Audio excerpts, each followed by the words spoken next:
Now mga mamis, pagluluto naman tayo ng estopadong manok, pero ito ay sa panghandaan, pang fiesta, pang birthday.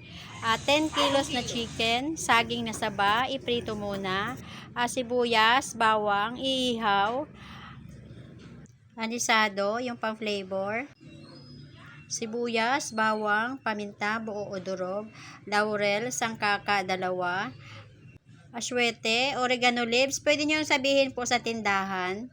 Bibili po yan sa tindahan, sa palengke, suka, mantika, at toyo.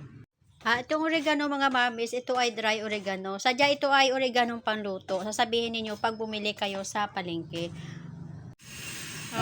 Maghanda ng isang malaking kawali. Igisa ang bawang. Kailangan mga mamis malaki ang inyong lalagyan kasi para madali maghalo-halo ng